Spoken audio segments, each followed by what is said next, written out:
First of all, I apologize for the long delay in resuming the classes again. We sort of finished 3.4, the third chapter in the fourth shloka. Now we are starting with the 3.5.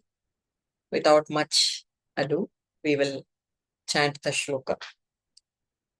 Nahi kaschit kshanamapi Nahi kaschit kshanamapi Jatu tishtatya karma krit Jatu tishtatya karma krit Karyate hyavashah karma Karyate hyavashah karma Sarvah prakriti jair gunai Sarva prakriti jair gunai. This is the fifth shloka of the third chapter, Karma Yoga. We'll understand the meaning of the verse first and then go deeper just as we do. Nahi kaschit kshanamapi jatu tishtati akarma kriti. Not a soul in this universe can live without doing any action. Not one soul in this universe can live here without being in action. Why? The reason comes in the second line. Karyatehi avashaha karma sarva prakriti jair gunaihi. Prakriti, loosely translated as nature, has all its power on the actions of the soul. So what is nature? It's not mountains, trees. When I say every soul has this conjugation, has this obligation to do action. Even mountain is a soul. Even tree is a soul, is it not? So Prakriti here is not mountains, trees, plants. Prakriti, nature here means the Moola Prakriti, from where every being, every soul evolved and took its shape from. It is called Jada Prakriti in Sankhya philosophy and Yoga philosophy. It is the absolute nature from where everything came up. Now, what is it made up of? Sankhya philosophy, the father of yoga, clearly describes that this Prakriti is made of 3 ingredients. And we know very well about them. 1, Sattva. 2, Rajas. 3, Tamas. Sattva, loosely translated as goodness or peace. Rajas, loosely translated as action.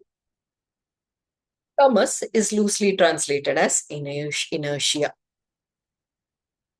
Now Krishna says, because Prakriti owns a dominating hand over the beings, no being can be actionless at any point.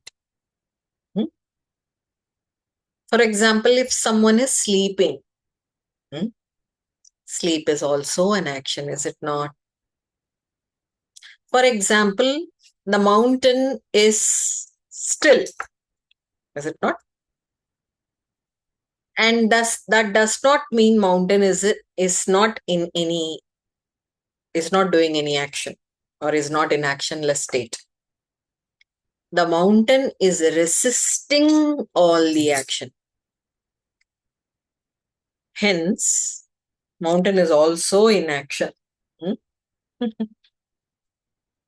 This can be very clearly understood by people who are in depression. If you try to see or look or try to speak with them, of all the suggestions that you give, the most important thing that they will take in their head is to relax and do nothing about it. Nothing about it. What is that they are doing? They are resisting action. Even that resistance is considered action. So tamas is not no action. Tamas is inertia, which is resisting action. So action is like the horse which is running all the time with the three reins of sattva, rajas, and tamas. And you can't stop the action. No action can be stopped. Okay. Now, when we understood this, we also have to understand the previous shloka 3.4, where Krishna says that just by abandoning action, it is not called renunciation. It cannot be spiritual,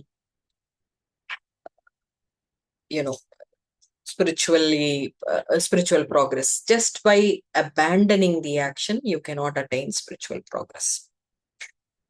Which means there is another way. There is a fourth way. So good action, actionate action, action with inertia or lethargy, all three actions are considered that which is coming out of Prakriti. Krishna goads Arjuna saying that go beyond these gunas, go beyond Prakriti. He is trying to mobilize Arjuna's intellect in such a manner that he tries to take that fourth action. What is this fourth action which is beyond Prakriti, which is beyond Trigunas? The fourth action is called akarma. Akarma. So one is action, another is inaction. Akarma means non-action. Akarma is the very nature of ourself. When we say the rishis have attained samadhi, what is that samadhi meaning? Sama. Sama means at equilibrium. Dhihi means maturity to comprehend that samavastha. Maturity to comprehend, to understand that equilibrium state and holding on to it, not just letting it go. So, this samadhi brings forth a state where you don't have to do any action. Even though you're in action, it will not be considered as an action. Why? Sorry, this is getting intricate. Please listen carefully. Whenever we operate from our body, mind, senses, and intellect, it is always through the hands of Prakriti that we act. Okay, I read something. I'm going to appear for an examination. When I operate from my body, mind, intellect, and this unique ingredient called ego saying that, Lalita, you have to do well in examination. When I start to read the book with the point of view that I pass the examination well, I accomplish very well in the examinations, then there is always the intruding factor ego in it, which will constantly say, this is Lalita. And there has to be some image orientation with Lalita. If she fails, what will happen? All the anxiety about the outcome. All these things come into picture. But how does a rishi or how does a sadhaka, how does a great yogi does this action? He reads while reading. There is no atonement of ego here. There is no identification with the body, with the senses, with the mind, with the outcome of the action. There's nothing. Like Ramana Bhagavan watching a play. He was watching a play once, wonderful play. Beautiful actors. Everybody had a credible performance. Everybody was watching, clapping, enjoying the music. There was songs and dance along with this unique theatric abilities. And then when they went to Bhagavan, says, Bhagavan, how was the play? It was so wonderful. How literally the character portrayed himself to be the character. Ramana Bhagavan asks, where was the play? Everybody was watching Ramana Bhagavan, watching the play. But by being there, what was Bhagavan doing? He was always abiding himself in that true self. No identification with body mind. Although everybody saw him watching the play. And this is very difficult, is it not? It's not easy thing. It's not easy thing. When I say you have to do your profession, yeah, you have to go beyond your passions, go beyond goodness, go beyond your perfection. This is how it has to be, then you sort of get nervous. Oh my God, if my action is not to that point of credibility, then I lose my image. I lose my power, because my action is what I am. My actions speak who I am. And this is the root cause of the entire world's anxiety, frustration, and depression. When you start to see your actions outcome to be you. Krishna says you do good actions. You definitely do good actions. This does not mean you have to be lazy, not doing anything, or not working for family. No. You do your action, you do your professional job, you work for your family, you serve, you save, you do everything. But Krishna is very categorically discusses this ability of bringing in akarma into phenomenon by not attaching oneself with the fruits, with the outcomes.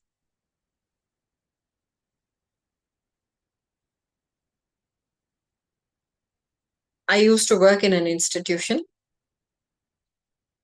It's an academic, it is an academic institution.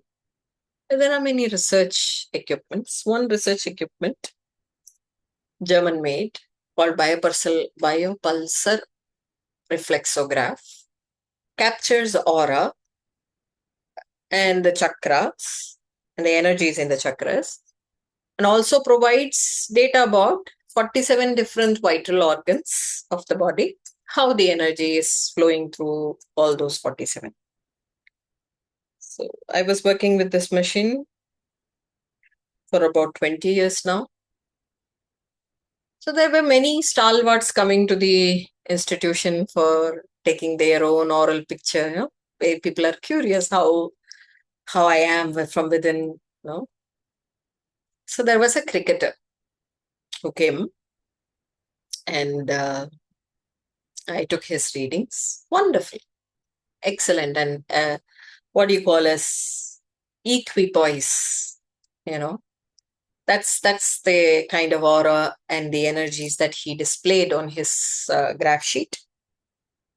And I was just asking, I was curious myself, being a cricketer, being a sportsman, you should have anger, you should have revenge, you should have that passion, We see all those footballers, it is football fever now.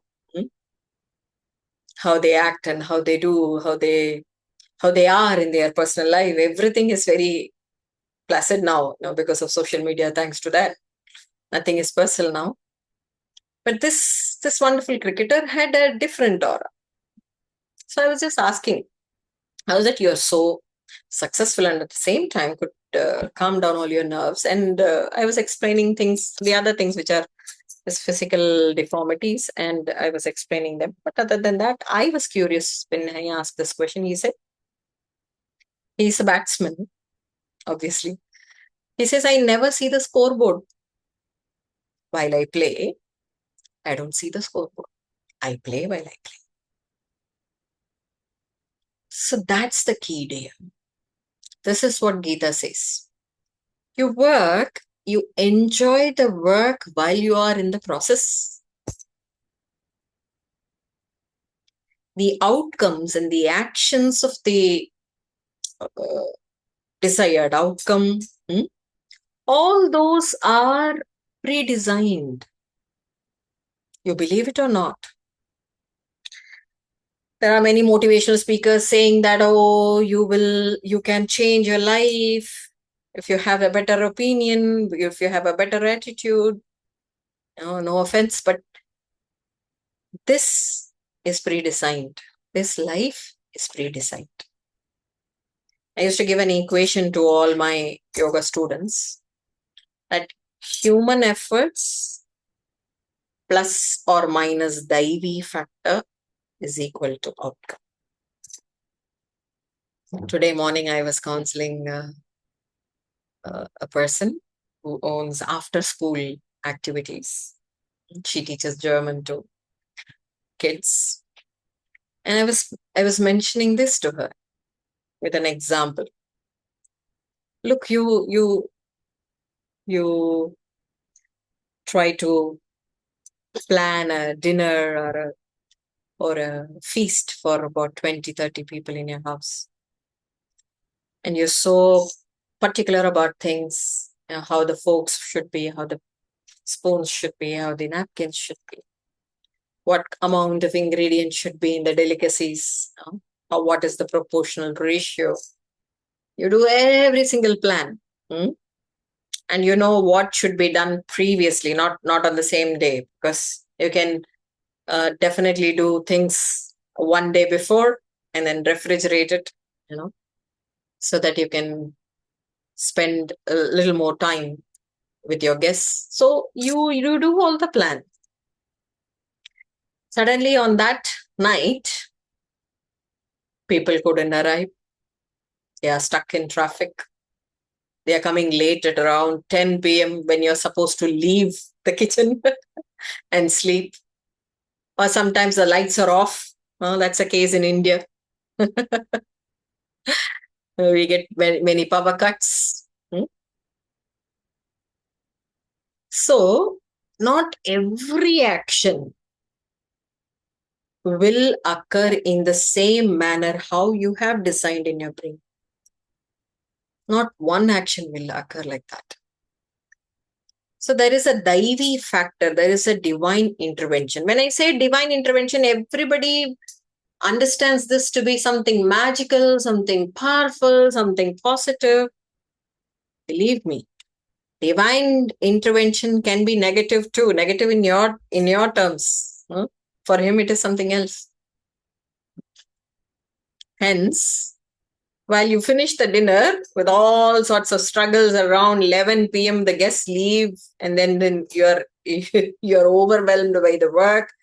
The one thing that you were planning for 1 month ago, expecting this evening to be a wonderful evening, became a dreadful night. You couldn't sleep well in the night. You couldn't get up strong and powerful the next day. See? It's a small thing, small action. So the divine interplay between your human efforts and the outcome is always there. Hence, why and on what basis you will expect your outcome. Krishna says, don't expect anything. The outcomes are not in your business at all. The legal terms and conditions we have got, well, we are born in the bond. In the bond, you only have actions, no action outcome. Krishna says, Sattva, Rajas, Tamas, pull, or the ingredients that pull you down back to Prakriti, pull you down back to ego identification, pull you back to that image orienting stuff where eventually you suffer out of it. And hence he says, forget the outcomes. Just do your job. This is akarma. Without touching the fruits, without touching the outcomes. Not even mentally. Asparsha yoga. Not even mentally touching the fruits. Sometimes what happens now, I don't want anything, I don't want anything. But you constantly, your heart wails for attention. Your heart wails for love. Your heart wails for something, acknowledgement, what you do, Krishna, in the next shloka, he calls such person as a hypocrite. Mityachara sauchyate.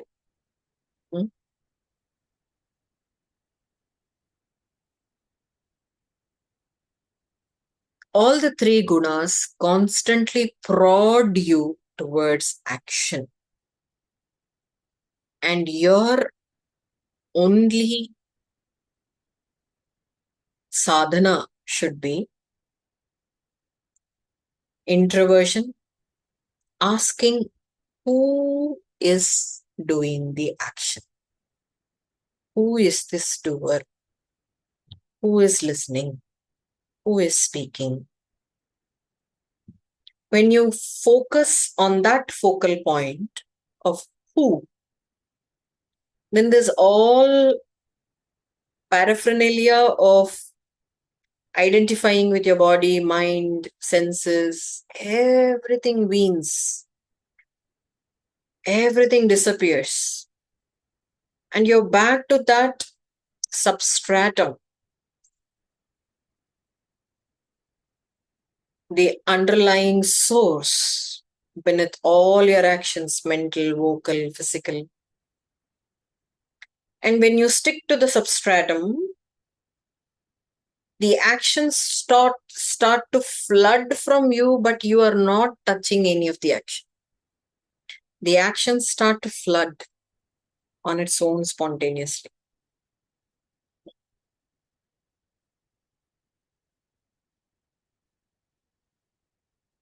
A quick understanding about sattva, rajas, tamas, and why is there a need to go beyond these three. So, when you are under the influence of tamas, which we are during the nights, the actions will always be diluted. There wouldn't be any clarity. You'll constantly call your sister, your mother, have discussions with colleagues whether this is right or not. Why? Because constant analysis whether this will work out, whether this will bring in any benefits, any monetary benefits, or forget monetary benefits, whether this will work as I work, whether that particular person has this quality work that I deliver, all sorts of questions leading to non-clarity. Judgments.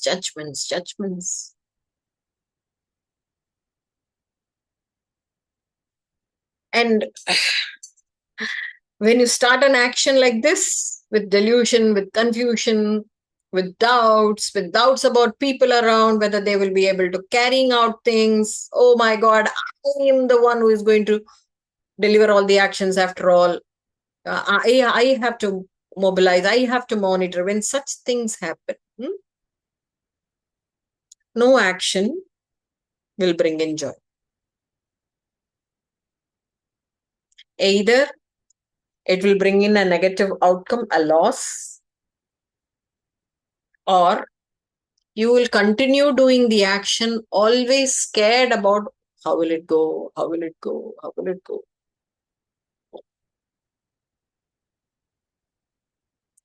Sometimes what happens with such notion, while we start emerging any action for that matter, professional or personal, you start to injure yourself. People come with pains, people come with troubles, problems.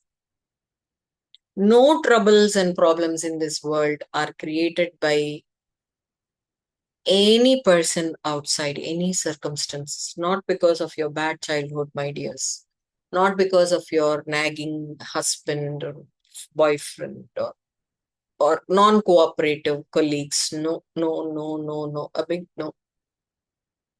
All problems are self-inflicted. When you continue having this confusions, what will happen, what was going to happen, oh my God, this is wrong. When such notions, with such notions, when you start doing even a small action of brushing the teeth, you're going to injure yourself. Mhm. Hence, Krishna says, get out of this. Tamas is not the right zone. Mm? Like you have a pathway, yeah. Drapta Stinga, what is that woman? Georgia. How do you call her? With your Google Maps. Yeah? She gives you directions. Yeah? This this this road is full of congestion. Yeah, you have to go to the right side. Something like that. Tamas zone is not for you. Go beyond it. Okay. Now, how will you understand that the person or I am deaf? Whenever I make you understand things, never attune it to any other person outside. Instead, try to see that in yourself and eradicate.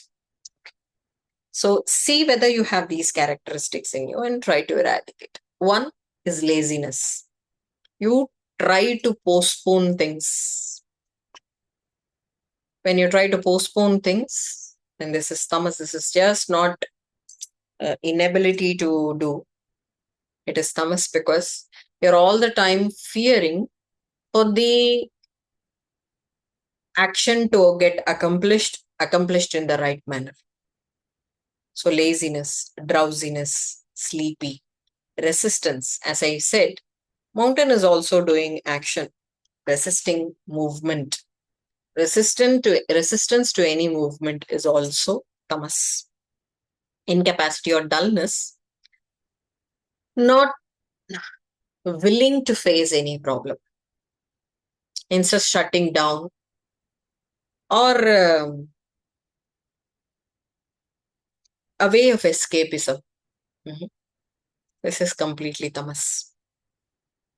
If you want to have a positive side, when you don't know anything, then it is blissful. Ignorance is bliss. But as a matter of fact, we are all yoga teachers. We have done yoga in some part of life or other. So when we know this is wrong, get away from the zone. Now, rajas, tamas, all the literal meaning of tamas is inertia, but the real meaning is darkness, dear. When your actions are mobilized by ignorance, actions are mobilized by this lethargic attitude, then it leads to darkness. And you know where darkness is, the devil is. So remember that. So this is not the right zone. Okay. The second is the rajas. The literal meaning of rajas, as I said, is passion, is movement, is action. But the deeper meaning is color. Yes, color. Ranjanat rajasaha. So you're always blinded, colored. Both tamas and rajas emerges out of ego identifications. And when you identify more about your body and mind and your accomplishments, you become more rajasic. You will be definitely working. You will be definitely in action. But the action will always crave for acknowledgement, crave for personal benefits, crave for money, crave for power, crave for better living.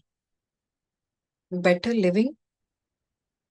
I want a better living. Is that a wrong thing? It is wrong because you do not see the betterment here and now. I was talking to my daughter who was complaining about simple things. I asked her one question. Your friend's mother is fighting cancer. You are living a normal day. How can you complain? So, better living is all fantasy, is all a whim that we create, dear, in our heads. Isn't our life better now? Oh, why is that we are not happy, satisfied? Because we crave for a bit. When we have money, we crave for people. When we have people, we crave for money. When we have health, we crave for people and money. When we have people, money, we crave for health. There is no end. Huh? There should be something void, and the mind craves for the voidity, not perceiving the bright sides that we are in.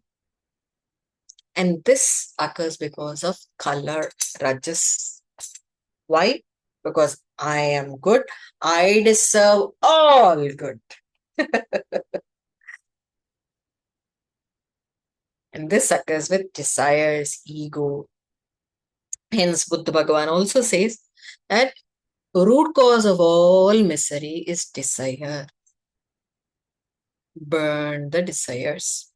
Why? Because the desire always creates, constantly make you remember that this is you, this body is you, this name and form is you, and you need a better living, you need more things. Okay. So such actions mobilized by more desires, lust like intense desires, the consequences of which shall be more desires. You accomplish an action, you're not stopping there. Oh my God, no. I have delivered a conference, international conference in Europe. Now I have to cover West Africa. I have to cover America. I have to cover this. And more anxious you would be. Because constantly you want to prove something. You're not tired. Because in your head, you are disproving your ability all the time and trying to get better and better and better and better. Lalita, this sounds so nice. Why are you speaking like this? It sounds so nice, but you get easily tired. 80 among 100 cases who comes for counseling reports this. I'm constantly tired. Why are you tired? Are you are you a farmer? No. We are not doing that kind of a job where physical work and hardships are promoted. No. But we are tired because our own mind creates targets, accomplishes the targets, feels not sufficient about it, feels inadequate about it, and then gets tired again because it's constantly moving you. More speed. Speed is the root cause. Everybody knows now in yoga. Now we have learned yoga instructor course. Speed is stress. Speed is stress. The mind speeds up, that is stress. It is no son can give you stress. No boss can give you stress. No neighbor can give you stress. No uh, parents can give you stress. No kids can give you stress. Nothing. Your mind speed is stress. And when you are rajasic, when you are trying to promote an action with passion, with dedication, that I'm going to prove something, I'm going to do something, I'm going to accomplish something, you will not stop, will continuously be on the wheels. And you can see that the characteristic of such persons or us, no? They are always go-getters, active, dynamic, A-type personality. They want something out of something. They want great things out of something. Laghumulam Mahodayam. They want great things. What's the bright side with this Rajasic action is they plan well, they execute things well. But poor ones do not understand the divine interplay in the equation. When the outcome goes haywire, not according to their mental design, not appropriate according to their will and desire, they are baffled. Yeah.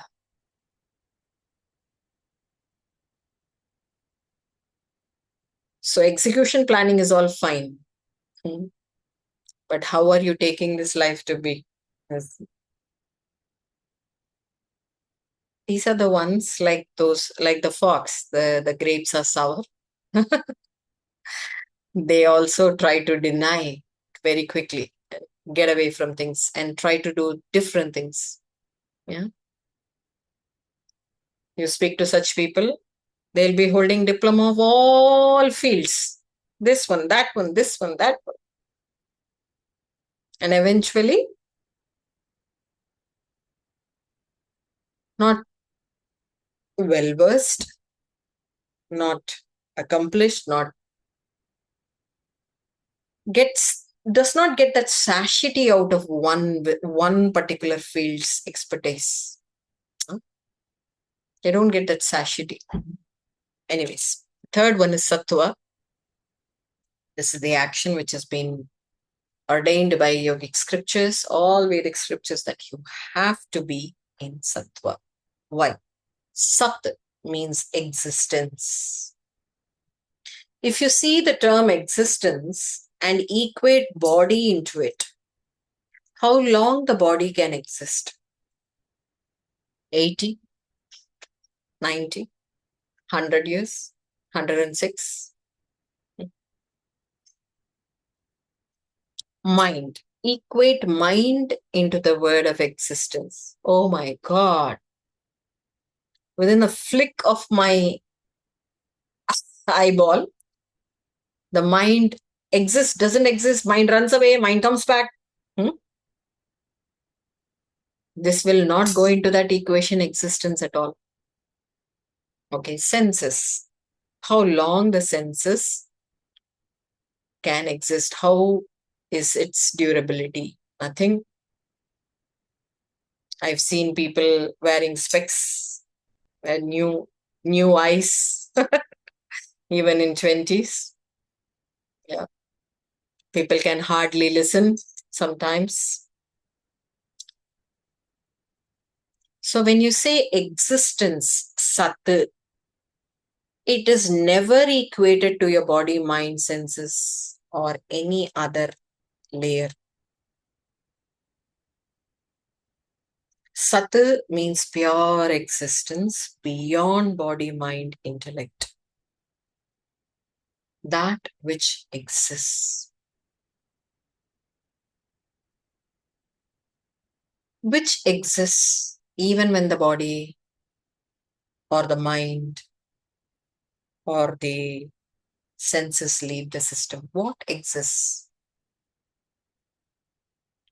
The consciousness, the awareness, this existence itself exists.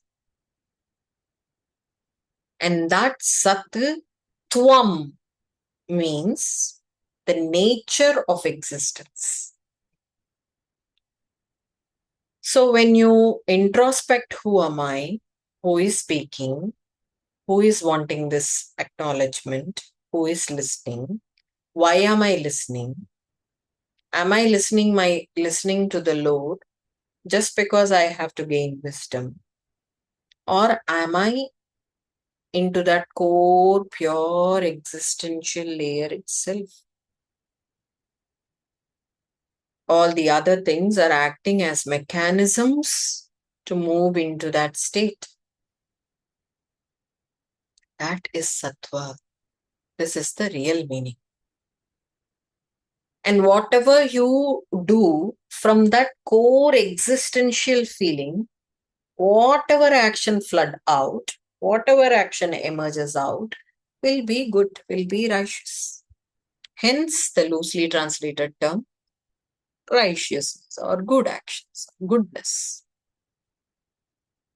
So Satutvam means being in that pure existential awareness.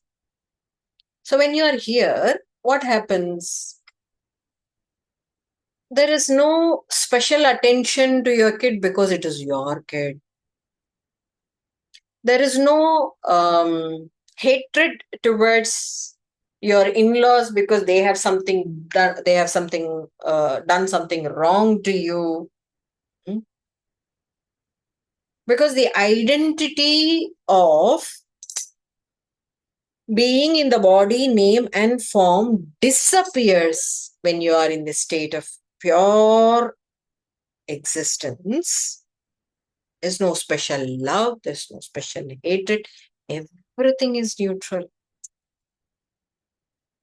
Everything is neutral.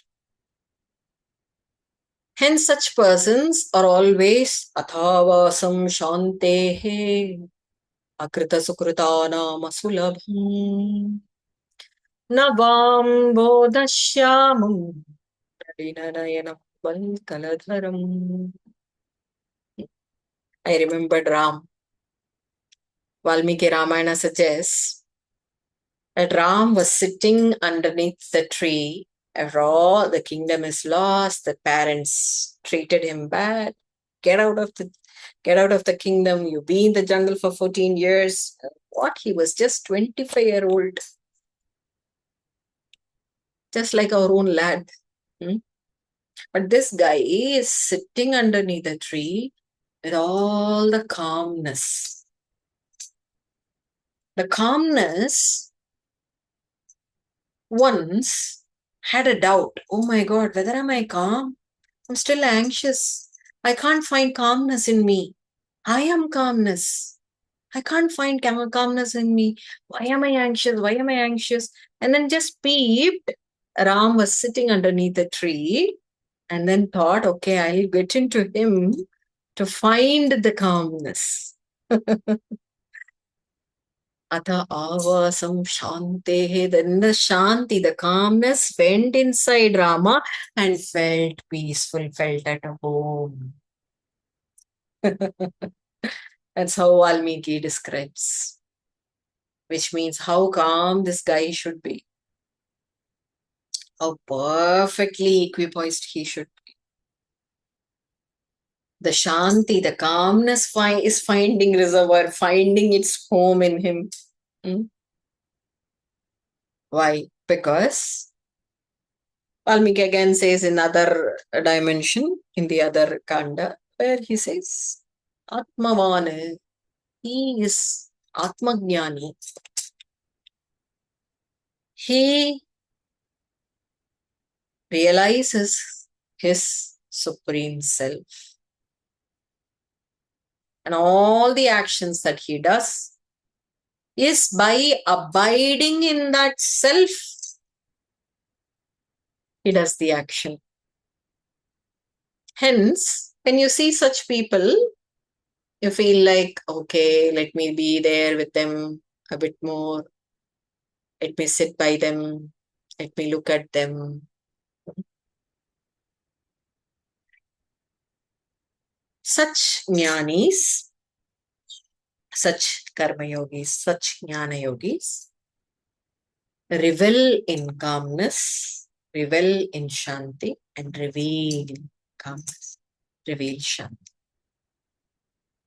They are compassionate, they are lovable, they always share,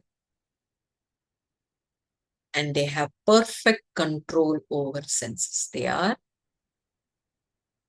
In they have perfect control over their indriyas. They have mastered their pratyahara, mastered their senses very well. Why? Because they know these senses are not going to be there. This body is not going to be there. This mind is not going to be there. In a matter of some 60, 70 years, we do not know whether we have such.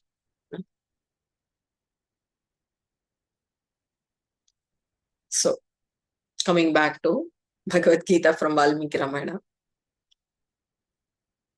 all actions predominantly gain its power from sattva, rajas, tamas, because they the prakriti, the power of prakriti is very strong. Even while we meditate, what happens? We meditate, meditate, and there is calmness, and then slowly there is a spring of thought, oh my God, how calm I am. Gone. the how calm I am. I has come, and calmness is gone.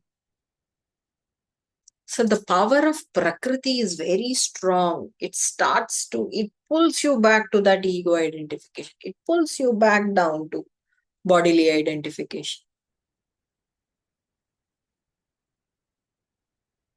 But sadhakas understands this Prakriti pull, the power of the nature, very strong it is. So they start to observe the pull of the Prakriti and get back to the substratum of the Prakriti. Once the thought comes up that how calm I am, they let that go. And then go back to the real ground, calmness. Atha avasam shanti.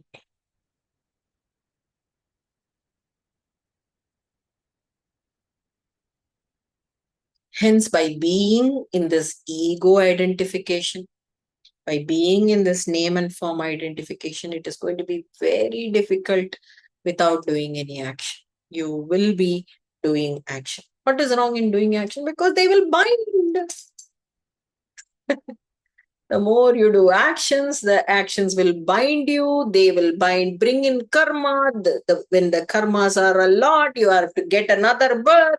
Again, birth, suffer disease, suffer old age, suffer death. Forget all the other middle masalas that we have.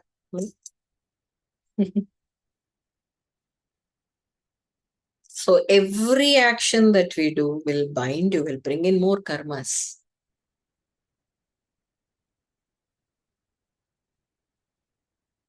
Hence, Krishna says, go beyond Prakriti, go beyond gunas, like Rama, not getting afflicted by the outcome.